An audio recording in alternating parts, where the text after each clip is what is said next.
एक छोटे से गांव में पढ़े लिखे नौजवानों में से एक मोहन भी था। जी हाँ, मैं अपने कहानी के एक पात्र की बात कर रही हूँ। मोहन देखने में शांत और लंबी कद काठी का खूबसूरत नौजवान था। वो अपनी पढ़ाई के साथ अपने पिता का खेत में भी हाथ बंटाता था। उसे अपने दोस्तों की तरह घूमना रास न आता था। वो बस कभी कभार दोस्तों के साथ फिल्म देखने चला जाता और बाकी चीजों में उसकी रुचि नहीं थी।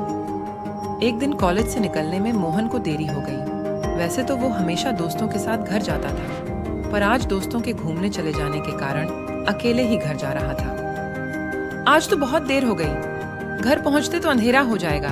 एक काम करता हूँ, आज कच्चे रास्ते से चला जाता हूँ। हाँ, यही ठीक रहेगा, इससे देर भी नहीं लगेगी। मोहन मन ही मन बड़बड़ाता हुआ अपनी साइकिल निकालता है। घर पहुंचने में देर न हो, इसलिए आज वो कच्चे रास्ते से जाना बेहतर समझा। आज वो अपनी साइकिल लेकर आया था, क्योंकि आज उसके दोस्त साथ नहीं थे। जिस कच्चे रास्ते से मोहन जाने की सोच रहा था, उस रास्ते के कई किस्से थे, क्योंकि वह रास्ता कब्रिस्तान से होते हुए गुजरता था। पर मोहन को इन चीजों पर विश्वास नहीं था। रास्ते पर लोगों की इस समय आवाजाही नहीं होने से रास्ता सुनसान लग रहा था, और इसलिए साइकिल की चलते हुए चर चर करती हुई आवाज साफ सुनाई पड़ रही थी। शाम ढल रही थी, जिससे ढलते हुए सूरज की किरणें आसमान में सतरंगी छटा बिखेर रही थी। इन नज़ारों को देखता हुआ मोहन अपनी गति में चला जा रहा था, और ठंडी ठंडी हवा धीमे गति से मोहन के चेहरे को छूती चल रही थी। तभी उसकी नज़र एक खूबसूरत सी लड़की पर गई, जिसके हाथ में छड़ी थी और आंखों में मानो किसी की तलाश थी। वह सफ़ेद पोशाक पहने हुए किसी परी की तरह लग रही थी, जैसे अभी अभी आसमान से जमी पर आई हो।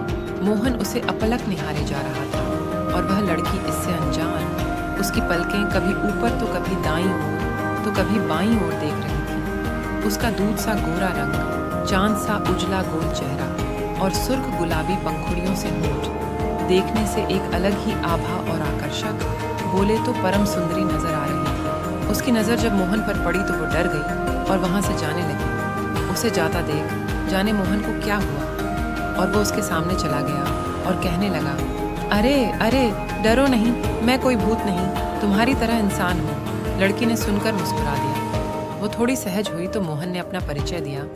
मेरा नाम मोहन है और मैं यहीं पास के गांव में रहता हूँ, और इधर मेरा कॉलेज है, वहीं से घर लौट रहा हूँ। अच्छा, मैंने तो पहले कभी आपको इधर से आते जाते देखा नहीं। लड़की थोड़ी आश्चर्यचकित होते हुए बोली, हाँ, वो क्या है ना, हम लोग मतलब मैं और मेरे दोस्त हमेशा पक्के रास्ते से ही आना जाना करते हैं, इसलिए हमारा कभी मिलना नहीं हुआ। मोहन मुस्कुराते हुए बताता है। फिर दोनों में काफी देर बातें हुई। मोहन ने बातों बातों में उसके घर का पता पूछा तो उसने कहा कि वो पास में ही रहती है। कल फिर इसी समय मिलना तय कर दोनों अपने अपने घर चले जाते हैं। घर आकर मोहन की तबीयत थोड़ी खराब हो जाती है। वह रात में किसी लड़की से मिलने के बारे में किसी को भी नहीं बताता है, लेकिन दूसरे दिन जब उसकी तबीयत खराब वाली बात सुनकर उसके दोस्त उससे मिलने आते हैं, तब वह ये बात अपने दोस्तों से कहता है तो सब उसकी बातों को मजाक में ले लेते हैं। अरे भाई, मैं सच कह रहा हूँ, मैं कल उस रास्ते पर उस लड़की से मिला था। पहले तो वह मुझे अचानक देखकर डर गई, फिर मैंने उसे यकीन दिलाया कि मैं कोई भूत नहीं बल्कि उसकी तरह इंसान हूँ।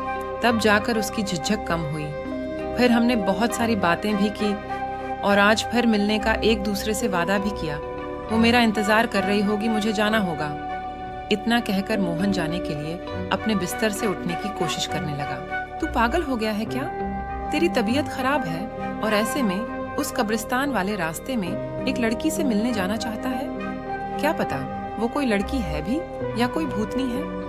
मोहन के दोस्त श्याम ने मोहन पर जोर देते हुए कहा, पागल मैं नहीं, तू हो गया है जो एक भली लड़की को भूतनी कह रहा है। मोहन गुस्से में जवाब देता है, अच्छा चल, मान लिया कि वो एक लड़की है, कोई भूतनी नहीं है, पर पहले ठीक हो जा, फिर मिल लेना।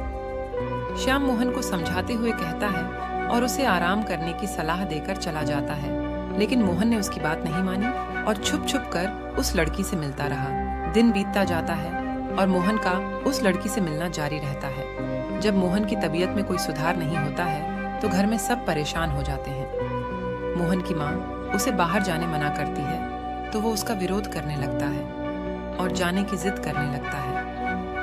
मोहन धीरे धीरे उस लड़की के प्यार में पागल और बीमार भी हो गया था। अगले भाग में आगे की कहानी के लिए धन्यवाद। आपकी समीक्षा की प्रतीक्षा में अगले भाग के लिए कमेंट बॉक्स में कमेंट करके जरूर बताओ।